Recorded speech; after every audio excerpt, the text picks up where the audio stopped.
6 in the morning should mean coffee brewing, sunrise creeping through curtains, maybe the quiet hum of a neighborhood waking up.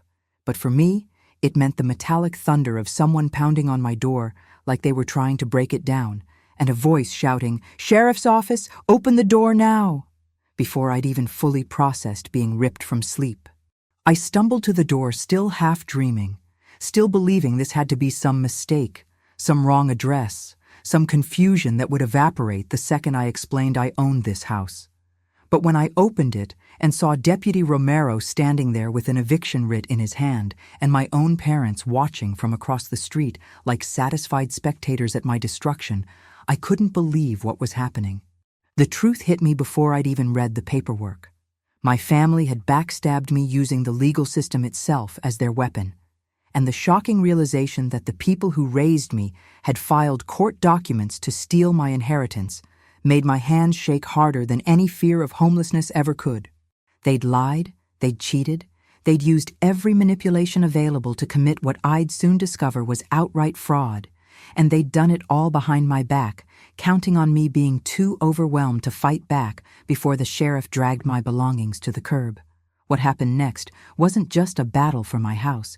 It was a masterclass in how silence, documentation, and cold strategic thinking could trap liars in their own conspiracy and turn their revenge plot into their own humiliation. Then everything changed when one detail on the eviction papers exposed the whole scheme. And suddenly, I wasn't the victim anymore. I was the one holding all the evidence. And they were the ones about to face justice with consequences they never saw coming. The metallic pounding on my door at 6 in the morning wasn't a mistake. It was deliberate, calculated, and backed by a uniform I recognized instantly. Deputy Romero stood there with papers in hand, his face neutral, but his presence screaming urgency. And when I glanced past him to the street, there they were, my own parents, Diana and Richard Morgan, standing across the road like spectators at an execution they'd orchestrated themselves. I couldn't believe what I was seeing. The people who raised me, who taught me about loyalty and family values, were now watching a stranger force me out of the home I'd inherited from Grandma Ellis. The betrayal cut deeper than any knife could because this wasn't some random legal dispute. This was family drama weaponized through the court system, and they'd chosen humiliation over conversation.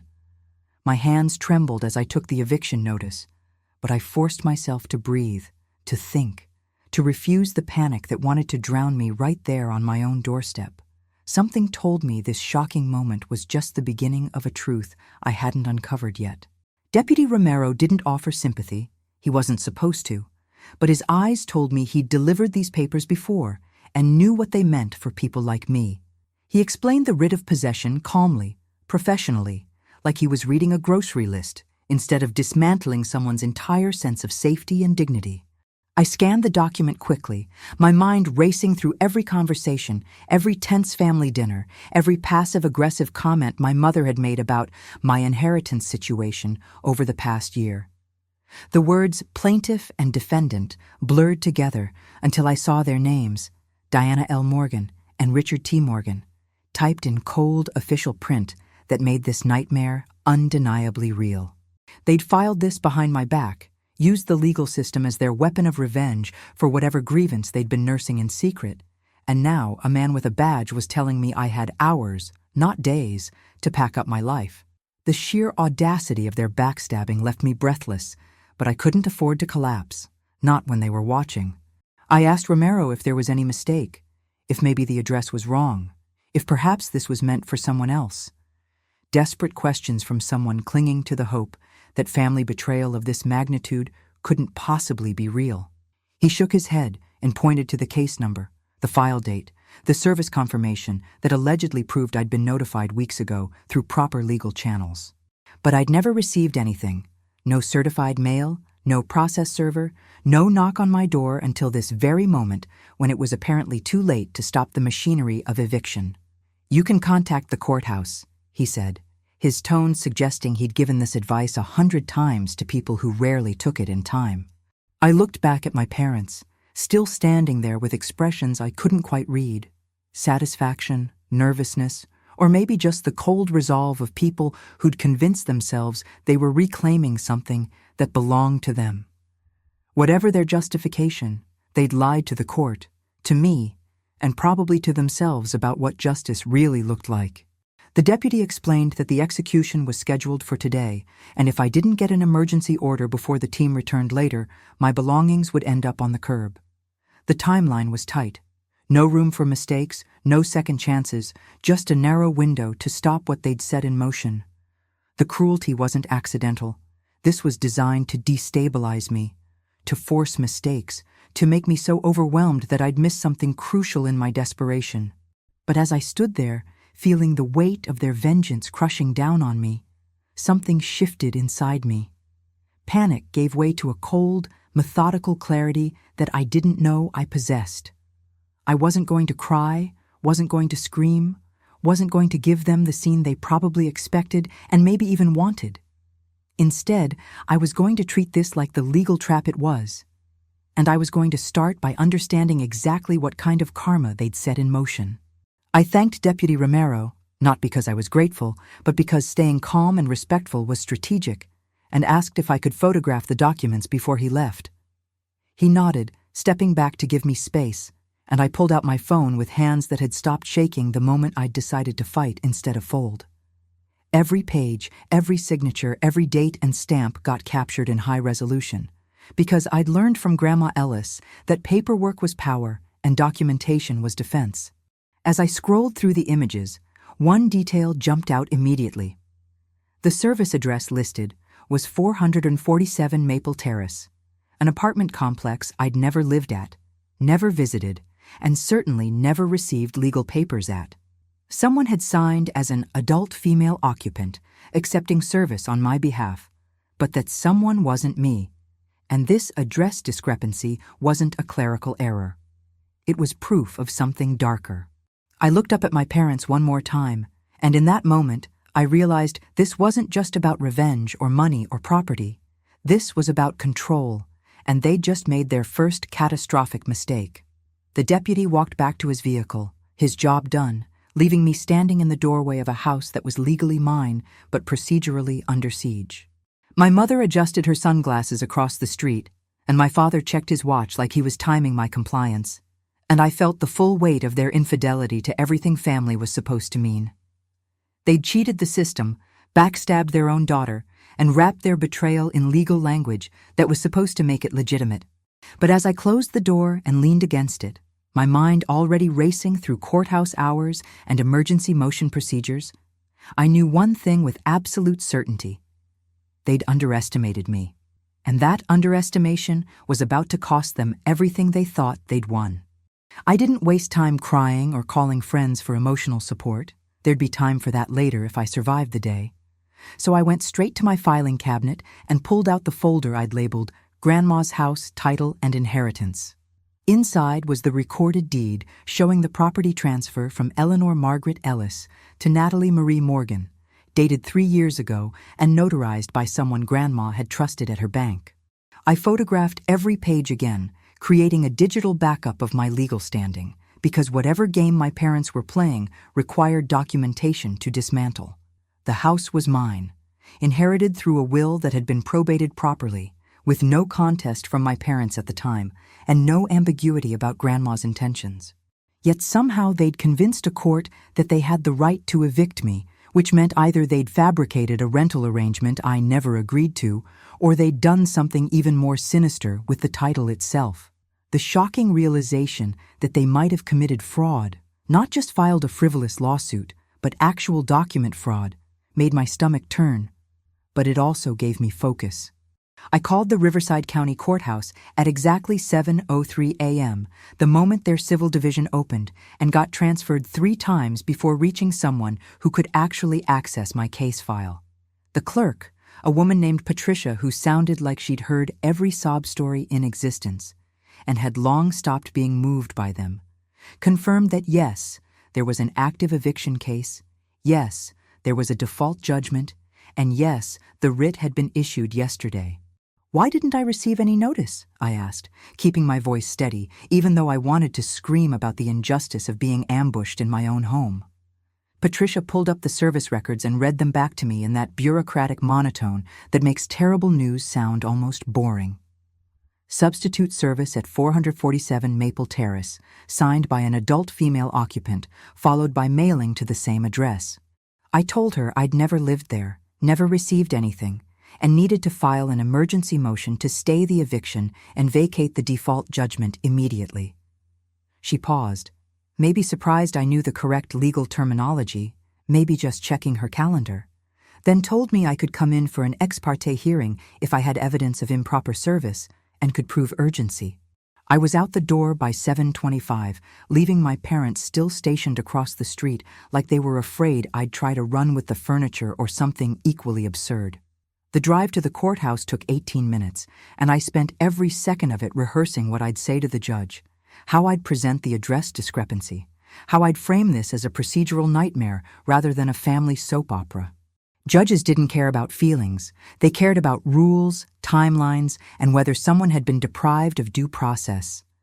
I had been, definitively, documentably deprived, and that was my ticket to stopping this eviction today. When I reached the civil filing counter, I asked for the emergency motion forms and started filling them out with the kind of precision I'd learned from years of watching legal dramas and reading self-help law books after Grandma passed. Every blank got an answer, every question got a citation, and every claim got supported by the photographs I'd taken less than an hour ago.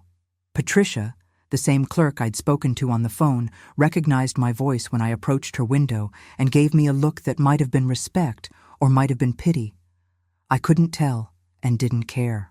She reviewed my motion, checked my supporting evidence, and then said something that made my blood run cold. "Your mother signed the proof of service." I blinked, not sure I'd heard correctly, and she turned her monitor slightly so I could see the scanned document myself. There it was, Diana L. Morgan's signature on the proof of substitute service, swearing under penalty of perjury that an adult female occupant at 447 Maple Terrace had been served and that she'd personally mailed a copy to me at that address afterward. My own mother had signed a legal document claiming she'd served me at a place I didn't live, which meant this wasn't negligence or confusion. This was a coordinated lie designed to strip me of my legal rights. The betrayal reached a new level of calculated cruelty that I honestly hadn't thought possible, even from people who'd spent the last year making passive-aggressive comments about fairness and what Grandma really would have wanted. Patricia stamped my motion, assigned it a hearing time of 10:30 a.m., and told me Judge Halpern would review it in chambers before calling me in. Then she did something unexpected. She pulled the full case file and slid it across the counter, telling me I had the right to review everything my parents had submitted. I flipped through the pages quickly, finding a rental agreement I'd supposedly signed, agreeing to pay my parents monthly rent for living in my own inherited house, a notice to quit that claimed I was holding over after refusing to vacate, and a series of text messages that were either fabricated or taken wildly out of context to make me look like an unstable squatter. The sheer creativity of their lies was almost impressive if it wasn't so devastating. Every document was designed to paint me as someone who'd overstayed her welcome, who'd refused to honor an agreement, who'd forced her own parents into the heartbreaking position of evicting their daughter. The narrative was polished, the paperwork was sequential, and the whole thing would have worked perfectly if they hadn't messed up the service address. I sat in the courthouse hallway, organizing my evidence into a timeline that would make sense to a judge who didn't know our family history and didn't care about our drama beyond the legal questions at hand. The service was improper. That was clear. My standing as the titled owner was documented. The rental agreement was a forgery I could prove I never signed.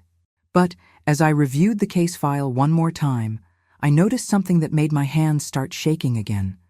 There was a recorded document attached to the back, dated 2 weeks ago, showing a quit-claim deed from Natalie Marie Morgan to Diana L. Morgan and Richard T. Morgan, allegedly transferring the property back to my parents for $10 and other valuable consideration. The signature on that deed was supposed to be mine. The notary seal looked official, and if it was legitimate, Then I didn't own the house anymore, which would mean they actually did have standing to evict me, and my entire defense would collapse before I even got to argue it. Judge Halprin's courtroom was exactly what you'd expect. Wood paneling, fluorescent lights, and an American flag that had probably witnessed 1,000 small injustices being corrected or ignored, depending on who showed up with better paperwork. I was early, so I sat in the gallery watching other emergency motions get heard, learning the rhythm of how this particular judge operated. No tolerance for emotional appeals, no patience for poor preparation, and absolutely zero interest in family backstories unless they directly impacted the legal question at hand. When my case was called, I stood with my folder of evidence and approached the podium, feeling my parents' absence in the room like a presence itself. They hadn't shown up because they probably thought the default judgment was unshakable. Or maybe they just didn't want to face me in a setting where a neutral authority might actually listen to my side. Judge Halprin looked at the motion, looked at me, and asked a simple question that would determine everything. Ms. Morgan, can you prove you were never properly served at the address listed in the proof of service? I handed up the photographs of my driver's license showing my actual address, utility bills proving continuous residence at the property I inherited, and employer records from my workplace in Riverside confirming I'd been at my job every single day during the period when service was allegedly accomplished across town at Maple Terrace. The judge examined each document with the methodical attention of someone who'd seen too many service shortcuts and knew exactly what improper notice looked like. Then I showed him the proof of service itself, the one my mother had signed, and explained that the person who swore they'd served me was actually the plaintiff trying to evict me, which created an obvious conflict of interest and a serious question about whether service had happened at all or was just a paperwork fiction designed to rush a default judgment. Judge Halprin's expression didn't change, but he made a note on his legal pad that seemed significant. "And you're claiming this rental agreement is forged?" he asked, holding up the document that allegedly bound me to pay my parents' rent for my own house. I nodded and explained that the signature didn't match my actual signature, that I'd never agreed to any rental arrangement, and that the entire premise was absurd given that I held the recorded deed to the property. That's when the judge asked the question I'd been simultaneously hoping for and dreading. "What about this quitclaim deed recorded 2 weeks ago?" He pulled the document from the file, and I saw it clearly for the first time. My name, my parents' names, a notary seal from someone named Carla Mendez, and a signature that was supposed to be mine but looked nothing like how I actually signed my name. I told him the truth. I'd never signed that deed, never met any notary named Carla Mendez, and never had any intention of transferring the property my grandmother left me back to the people she'd specifically chosen not to leave it to. The judge's eyes narrowed, not at me, but at the document itself, and he asked if I had any proof of where I was on the date and time the deed was allegedly notarized. I pulled out my phone and showed him time-stamped work emails, badge logs from my employer's security system, and even a cafeteria receipt from the exact day the deed claimed I'd been at some notary's office signing away my house. The evidence was overwhelming, and even though judges are supposed to maintain neutrality, I could see the shift in his posture from skeptical of your emergency motion to concerned about what's happening in my courtroom. Judge Halprin called a recess and told me to wait while he reviewed the full file, which gave me 20 minutes to sit in the hallway and process the fact that my parents hadn't just tried to evict me through legal trickery. They'd apparently forged a deed transferring my property to themselves, which was actual fraud, not just aggressive litigation.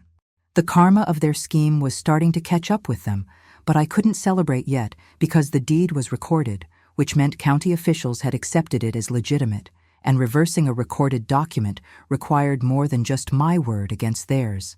I texted my boss explaining I'd need the rest of the day off for a family emergency, which felt like the understatement of the century, and tried not to think about what would happen if the judge decided the recorded deed was valid despite my protests. The waiting was almost worse than the 6 a.m. wake-up call, because now I had time to imagine all the ways this could still go wrong, all the ways their backstabbing could somehow be legally defensible, all the ways the system could choose their paperwork over my truth. When court resumed, my parents still hadn't appeared, which Judge Halprin noted on the record with obvious disapproval. He announced that based on the evidence presented, there were substantial questions about the validity of the service, the authenticity of the rental agreement, and most critically, the legitimacy of the quitclaim deed that formed the foundation of the plaintiff's standing in this eviction case. Then he did something I hadn't dared hope for. He granted an immediate stay of the eviction, blocking the sheriff from enforcing the writ until these questions could be resolved through a full hearing on the merits. Relief flooded through me so powerfully, I almost missed his next words. He was ordering the notary, Carla Mendez, to appear with her notary journal to verify the signature and identification process she'd allegedly followed when I supposedly signed the deed. The fact that he called it allegedly and supposedly told me everything I needed to know about what he thought of my parents' documentation. This wasn't over, but the immediate threat of being thrown out of my house was gone, and the machinery of justice was finally paying attention to the fraud that had been committed in its name. Judge Halprin set a hearing for the following morning at 9 a.m., giving the notary less than 24 hours to produce her records, and my parents the same amount of time to decide whether they wanted to keep digging their hole or start looking for an exit strategy. As I left the courthouse, I felt a strange mixture of vindication and exhaustion. Vindication because someone in authority had actually listened and seen through their lies. Exhaustion because I knew the next phase would be even harder as they scrambled to cover their tracks or double down on their deception. The deputy sheriff's early morning visit had been shocking, but this revelation about the forged deed was something darker entirely. It wasn't just family drama or even betrayal anymore. It was criminal fraud designed to steal my inheritance, and they'd used the legal system itself as their weapon, assuming I'd be too overwhelmed or too broke to fight back. They'd assumed wrong, and tomorrow's hearing would prove it. I drove home slowly, deliberately, using the time to plan my next moves instead of dwelling on the emotional devastation of having parents who'd lie, cheat, and forge documents to take what wasn't theirs. The house was still mine, at least temporarily, at least legally, at least until tomorrow's hearing determined whether the deed was real or fabricated. When I pulled into my driveway, my parents were gone from their surveillance post across the street. When the news about the stay reached them, they'd retreated. Cowards are like that, bold when they think they're winning, invisible when someone actually looks back.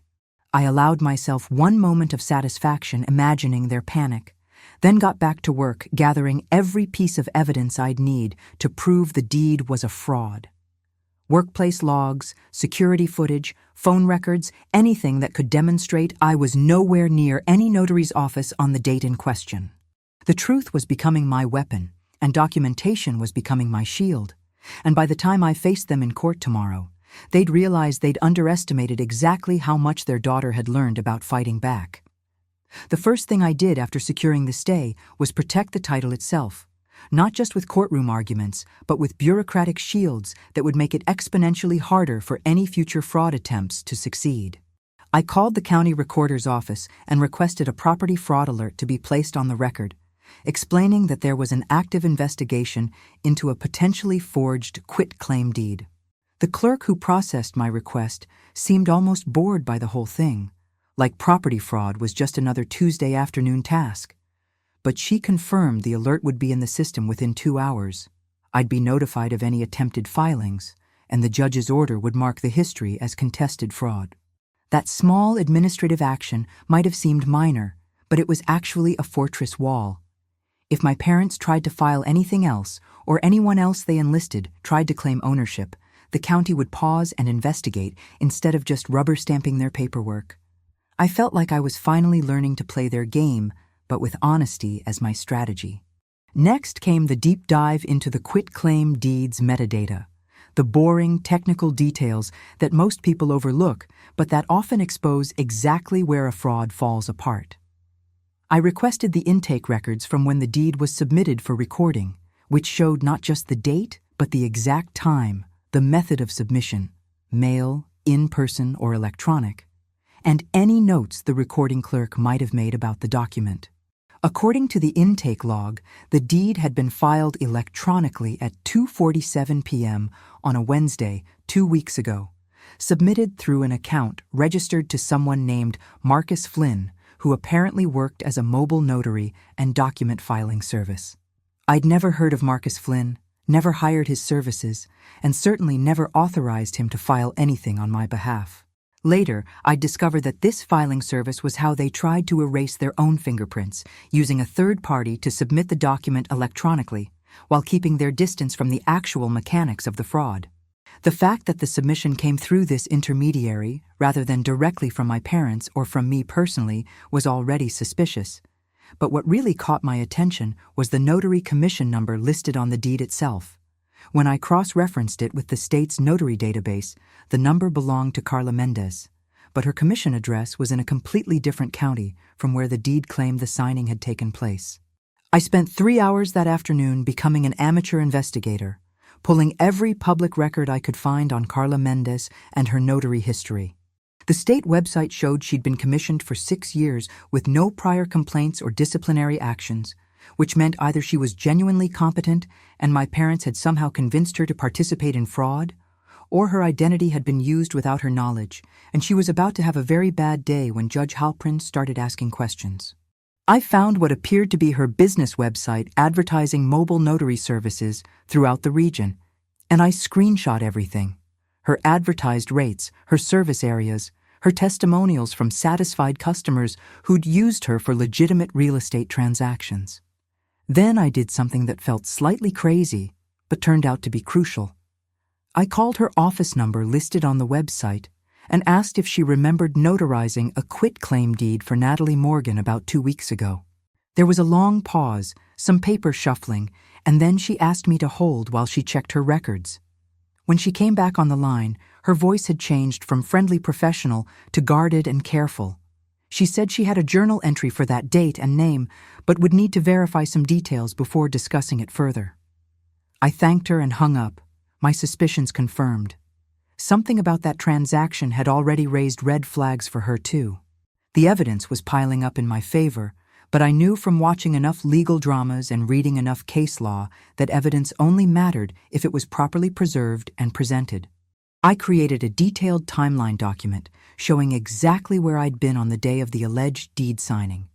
8 a.m. clocked in at work, 10:30 a.m. team meeting with 12 witnesses, 12:15 p.m. lunch at the office cafeteria with receipt, 2:47 p.m., exactly when the deed was being filed electronically while I was sending emails from my work computer, 5:30 p.m. clocked out with badge scan.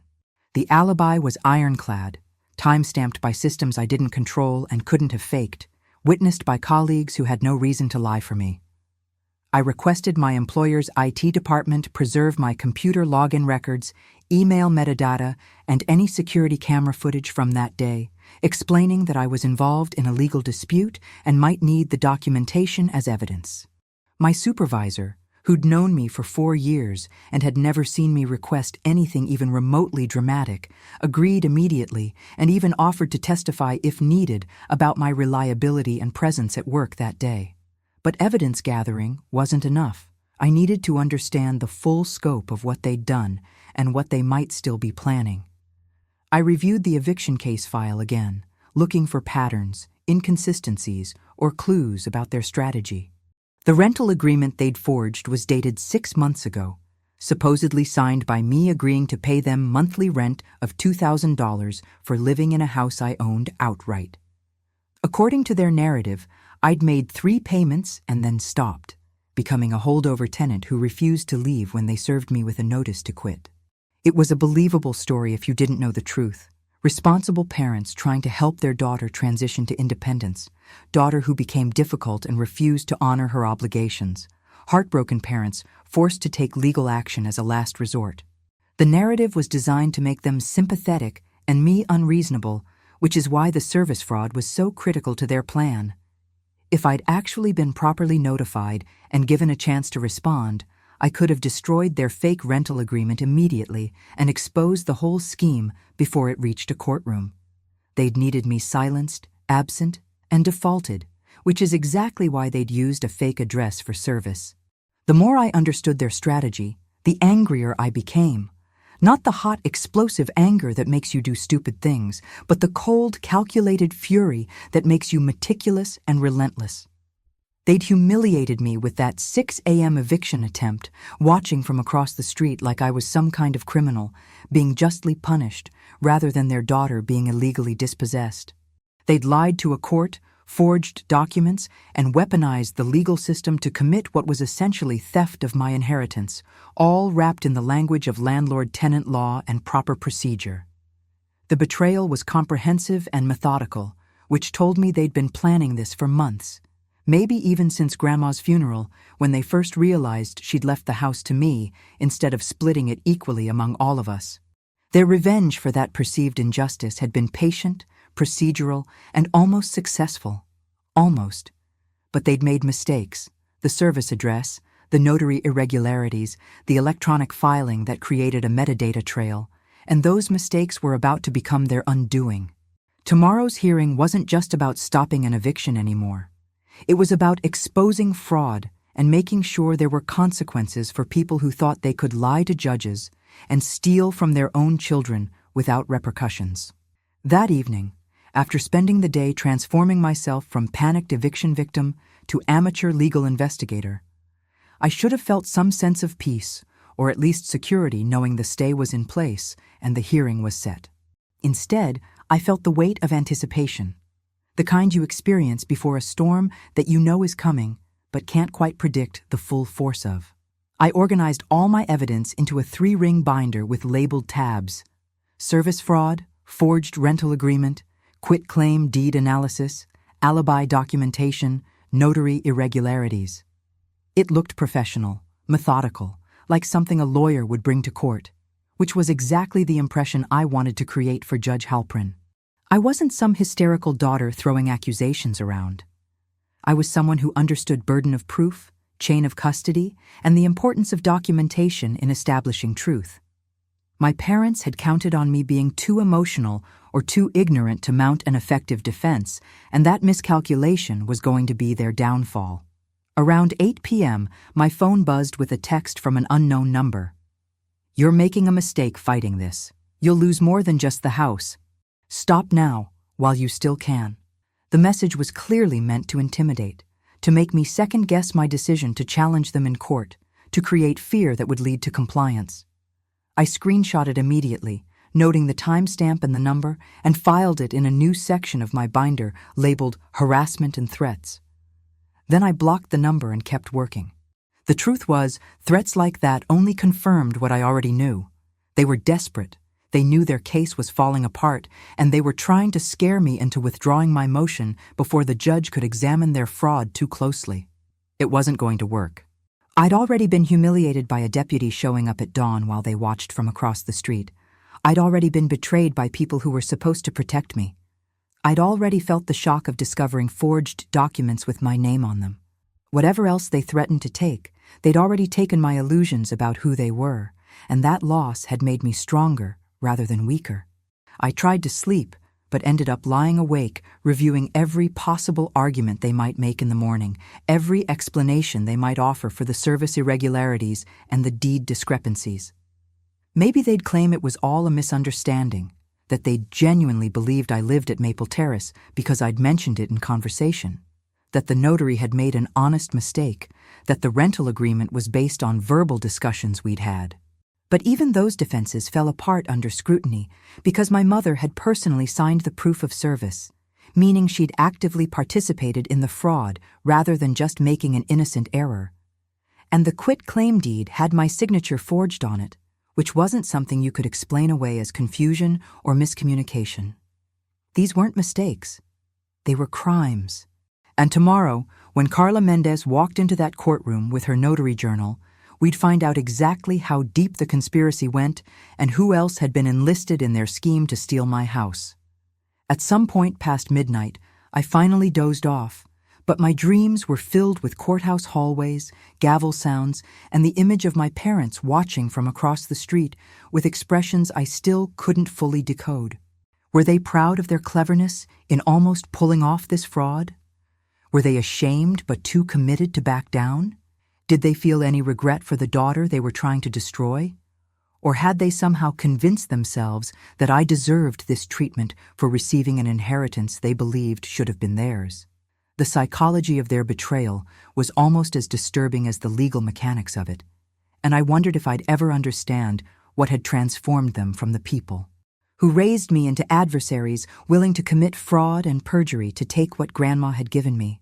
But understanding their motives was a luxury I couldn't afford yet. First, I had to win in court, protect my house, and make sure their scheme didn't just fail, but became a cautionary tale with actual consequences. Morning came too quickly and too slowly at the same time, and I was showered, dressed in professional business attire, and out the door by 7:30 a.m., despite the hearing not starting until 9. I wanted to be early, wanted to watch Carla Mendez arrive, wanted to see if my parents would show up this time or continue hiding behind their paperwork. The courthouse steps felt different than they had yesterday, less intimidating, more like a battlefield I'd already begun to master. I saw Carla Mendez arrive at 8:45, carrying a leather bag that presumably held her notary journal, and her body language told me everything I needed to know. Shoulders tense, expression worried, movements rushed. She wasn't walking into that courtroom confident about her notarization. She was walking in, concerned about what Judge Halpern would find when he compared her journal to my alibi. That nervousness was my first victory of the day, even before the hearing officially started. My parents arrived at 8:52, accompanied by a man in a cheap suit who I assumed was their lawyer. Apparently they'd decided showing up was necessary after all, now that the default judgment had been stayed and actual scrutiny was being applied to their documents. We didn't make eye contact, didn't exchange greetings, didn't acknowledge our biological connection in any way that mattered. They were the plaintiffs and I was the defendant, and whatever family bonds we'd once had were now just ashes scattered across legal filings and forged signatures. The bailiff called the case at exactly 9 a.m., and we all filed into Judge Halpern's courtroom for what would either be my vindication or my destruction.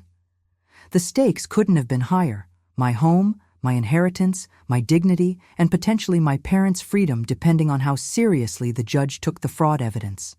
I sat down at the defendant's table, placed my binder in front of me, and waited for justice to prove whether truth or deception would prevail. Judge Halpern entered the courtroom with the same neutral expression he'd worn yesterday, but there was an edge to his demeanor today. This wasn't a routine emergency motion anymore. This was a case that had escalated from eviction dispute to potential criminal fraud, and everyone in the room could feel the weight of that shift. He called Carla Mendez to the stand first, asking her to state her name, her notary commission number, and how long she'd been practicing as a notary public in the state. She answered clearly but nervously, confirming all the details that matched the deed's documentation, and then Judge Halpern asked the critical question. Ms.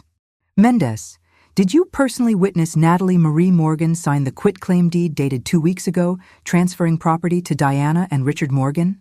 The courtroom went completely silent. Carla hesitated, glanced at my parents, then looked back at the judge and said something that made my heart race. Your Honor, I need to check my journal before I answer that definitively. The judge told her to proceed, and she pulled out a bound notebook with numbered pages, the kind notaries are required by law to maintain as a contemporaneous record of every notarization they perform. She flipped through the pages, found the entry, and studied it for what felt like an eternity while everyone waited. Then she looked up, and her words came out in a rush, like she'd been holding them in and finally had permission to tell the truth. Your Honor, according to my journal, I was contacted by a man named Richard Morgan who said his daughter needed a deed notarized but couldn't come to my office. He offered to pay double my usual fee if I'd come to a location in Parkside at 2 p.m. that day. When I arrived, there was a woman there who presented ID saying she was Natalie Morgan, and I notarized her signature on the deed based on that identification. She paused, took a breath, and then delivered the line that changed everything. But I've been thinking about that transaction ever since, Your Honor, because something felt off about it, and now seeing Ms. Morgan here in person, I can tell you that the woman who signed that deed looked nothing like the defendant sitting at that table. The courtroom erupted. My parents' lawyer started objecting. I felt tears of vindication sting my eyes, but refused to let them fall, and Judge Halpern banged his gavel demanding order and silence. When the room quieted, he asked Carla to explain exactly what she meant, and she described a woman in her early 30s with blonde hair and glasses who'd seemed nervous and rushed through the signing, asking minimal questions and avoiding eye contact throughout the process. I have brown hair, no glasses, and I'd never been nervous about signing legal documents in my life because I'd never actually been asked to sign this one. The judge asked Carla if she'd verified the identification shown to her, and she confirmed she had. It was a driver's license with Natalie Morgan's name that appeared legitimate at first glance, with what seemed like correct format and security features, but compared with the real me sitting in that courtroom, it was clearly a forgery created specifically to deceive the notary into legitimizing a forged signature. The fraud was comprehensive, coordinated, and now fully exposed in open court with my parents sitting 10 feet away unable to deny what their own hired notary was testifying to.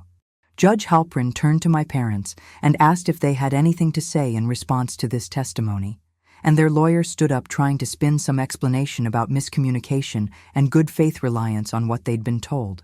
But the judge cut him off with a single sentence.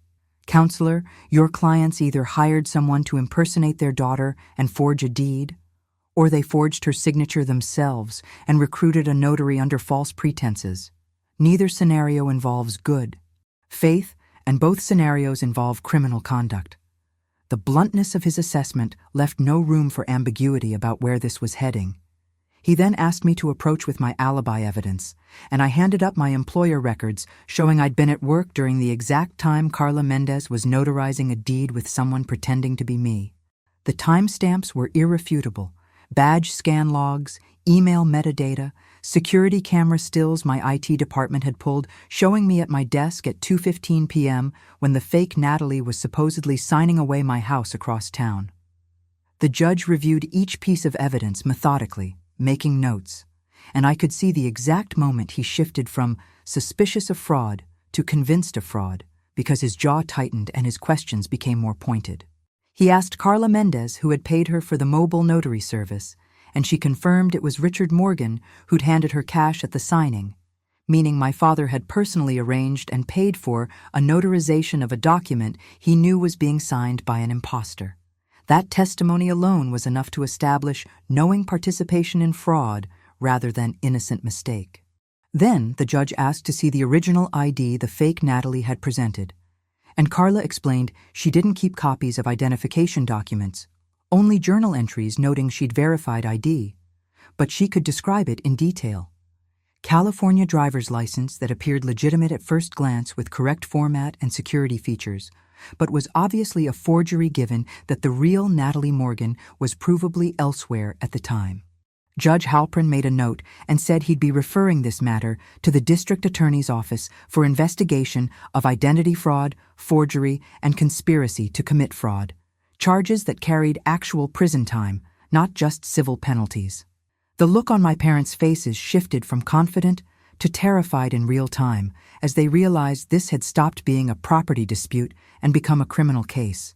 The judge called a brief recess to review the full record, and during those 10 minutes, I sat at my table trying to process what had just happened. The truth had won. The documentation had been louder than their lies. The notary had been honest, even though it probably meant her commission would be reviewed and her reputation questioned for not catching the fake ID earlier. And my parents were now facing not just the loss of their fraudulent eviction case, but potential criminal prosecution for the methods they'd used to try to steal my house.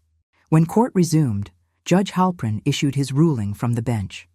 The quitclaim deed was void due to fraud. The rental agreement was void as a forgery. The default judgment was vacated due to improper service. The eviction writ was dissolved, and the entire case was dismissed with prejudice, meaning they could never refile it. Then he went further. He ordered the county recorder to remove the fraudulent deed from the property records. He ordered my parents to pay my costs associated with defending against their fraud, and he issued a formal referral to both the district attorney for criminal investigation and the state bar for investigation of their attorney's potential role in facilitating fraud. The gavel came down with a finality that felt like vindication, justice, and karma all at once. My parents and their lawyer filed out quickly, avoiding eye contact, and probably already strategizing about criminal defense attorneys they'd need to hire. Carla Mendez approached me afterward and apologized for not catching the fraud sooner, explaining that she'd had a bad feeling about the transaction but hadn't trusted her instincts enough to refuse the notarization. I told her I didn't blame her. She'd been a victim of their scheme too, deceived into lending legitimacy to a forgery through what appeared to be a routine mobile notary call. We shook hands, and she promised to cooperate fully with any investigation and to implement stricter ID verification procedures going forward. As I left the courthouse with my certified copy of the judge's order dismissing the case and voiding the deed, I felt something I hadn't felt since the deputy knocked on my door. Control. My house was mine, my inheritance was protected, and the people who'd tried to take it through lies and fraud were about to face consequences that went far beyond losing a court case. The first thing I did after leaving the courthouse was drive directly to the county recorder's office with my certified order in hand, making sure the fraudulent quitclaim deed was officially marked as void and removed from the active property records. The clerk processed the paperwork with bureaucratic efficiency, stamping and filing and entering notes into the computer system that would flag the property's title as having been the subject of attempted fraud. She explained that the flag would remain indefinitely, protecting against any future attempts to file fraudulent documents, and that only I could authorize its removal once I was confident the threat had passed. I signed the necessary forms, received my copies, and felt another layer of security settle over the house that Grandma Ellis had left me. The property was mine, not just in my heart or my memory, but in the official, legal, recorded documentation that the state recognized as definitive proof of ownership. Nobody could take that from me now, certainly not through forged signatures and fake IDs. Next came the practical security measures that went beyond legal documentation. I needed to physically protect my home from any desperate last attempts by my parents to cause problems. I hired a locksmith to change every lock on the property, upgrading to high-security deadbolts that couldn't be picked or bumped easily, and I installed a comprehensive security camera system covering all entrances, the driveway, and the street view, where my parents had stood watching the attempted eviction. The cameras uploaded footage to cloud storage in real time, meaning even if someone destroyed the physical equipment, the evidence would remain accessible and backed up. It felt excessive until I remembered they'd already demonstrated willingness to commit fraud, forgery, and conspiracy to steal my house. Physical security wasn't paranoia when you were protecting against people who'd already proven they'd crossed lines you never imagined existed. Every camera angle, every new lock, every motion sensor was another barrier between their betrayal and my peace of mind. I spent the afternoon organizing every document from the case into a permanent archive. The original eviction notice, the fraudulent deed, the service records with the fake address, the notary journal excerpts, the alibi evidence, Judge Halprin's orders, and the referral to the district attorney. I labeled everything with case numbers, dates, and cross-references, creating a paper trail that would support any future legal action and protect against any further attempts to rewrite history. My 3-ring binder from court became 3 separate binders, one for the civil case documents, one for the criminal investigation evidence, and one for my own inheritance and ownership records that predated this entire nightmare. Organization wasn't just about being thorough. It was about maintaining control over a narrative that my parents had tried to hijack with their lies. Every properly labeled document, every chronological filing, every cross-referenced exhibit was a declaration that truth and reality mattered more than whatever story they'd tried to tell the court. The texts and calls started that evening, not from my parents directly, but from extended family members who'd apparently been fed some version of events that painted me as the villain and them as heartbroken parents trying to enforce reasonable boundaries. An aunt called asking why I was destroying the family over a house. A cousin texted saying I should be ashamed for pressing charges against my own parents, and my mother's sister left a voicemail accusing me of being ungrateful and vindictive for not just working things out privately. I didn't respond to any of them. There was no point in arguing with people who'd been given a false narrative and had chosen to believe it without asking for my side of the story. The court record spoke for itself. Fraud, forgery, fake IDs, criminal referrals, and anyone who wanted the truth could request the public documents and see exactly what had happened. I wasn't going to defend myself in the court of family opinion when I'd already won in the court of actual law, where evidence and facts determined outcomes rather than whoever told the most emotionally compelling story. What I did instead was focus on moving forward, reclaiming not just my house, but my sense of dignity and self-worth that their betrayal had attacked.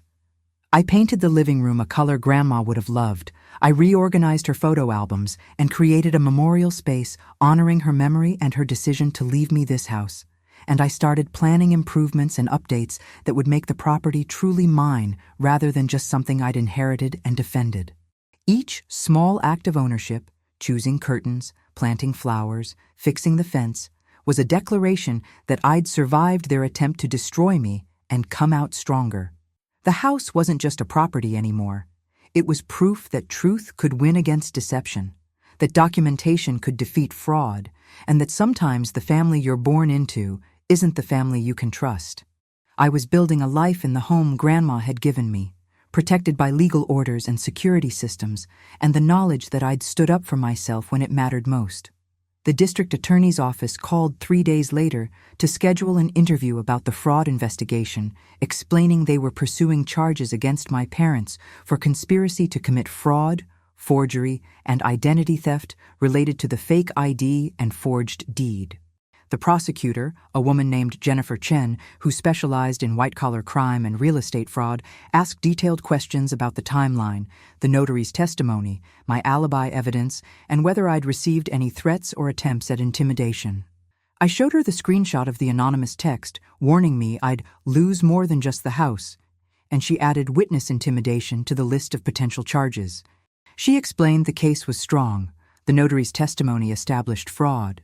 My alibi proved I couldn't have signed the deed, and the forged ID demonstrated premeditation and criminal intent rather than just civil wrongdoing. They were moving forward with charges, and I'd likely be called as a witness at some point during the proceedings. I thanked her for taking the case seriously and told her I'd cooperate fully with whatever the investigation needed. Justice wasn't just about getting my house back. It was about consequences for people who thought they could weaponize the legal system to commit crimes against their own family. The weeks after the hearing settled into a strange new normal, where I existed in a state of simultaneous relief and vigilance. Relief that my house was secure and the legal threat was over.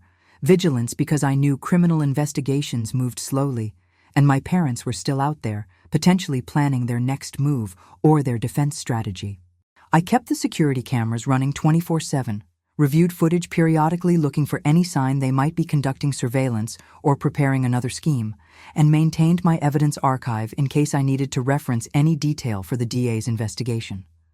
Life had become a balancing act between moving forward and staying prepared, between healing from the betrayal and protecting against future attacks.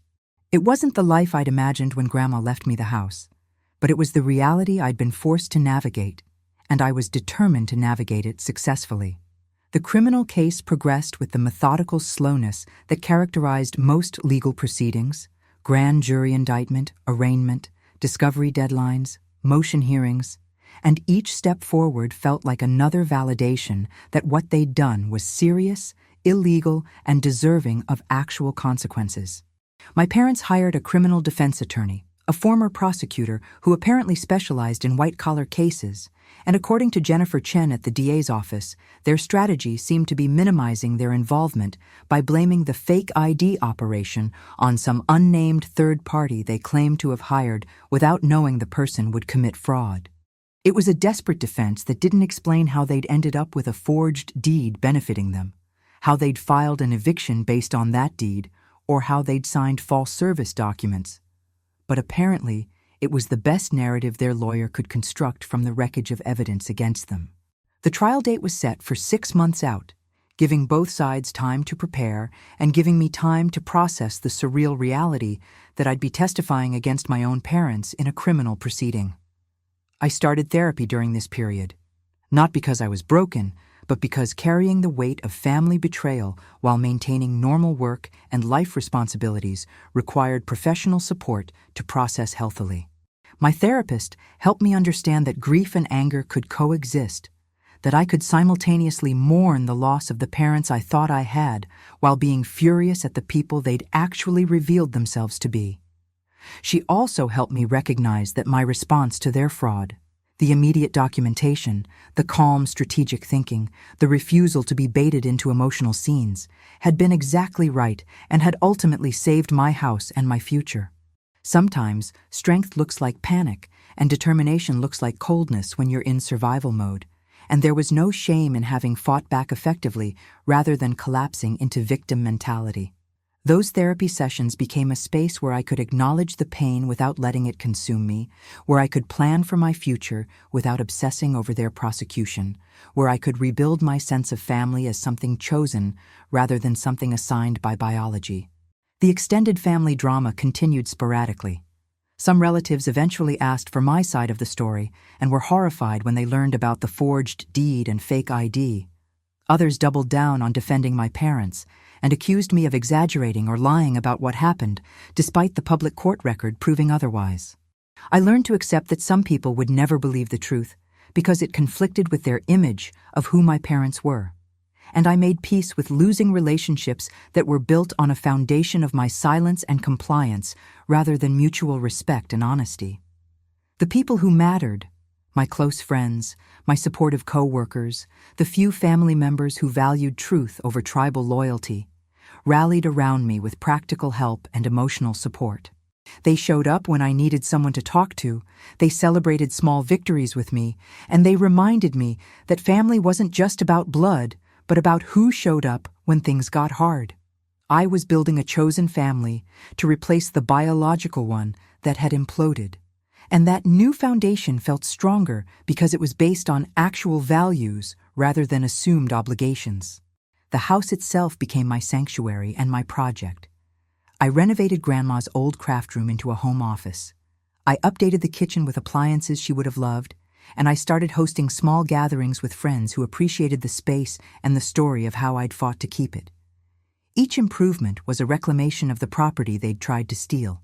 Each gathering was a declaration that this was my home filled with people I chose rather than people who'd betrayed me.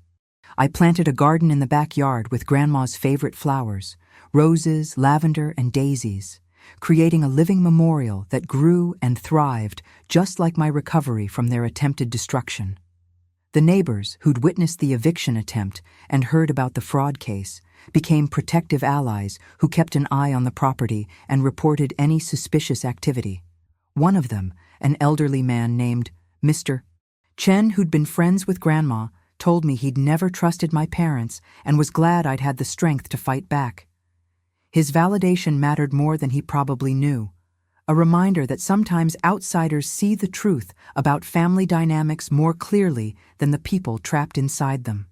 6 months after the hearing, the criminal trial finally began, and I spent 2 days on the witness stand describing the eviction attempt, explaining the alibi evidence, and facing cross-examination from my parents' defense attorney, who tried desperately to suggest I might have somehow been mistaken about not signing the deed.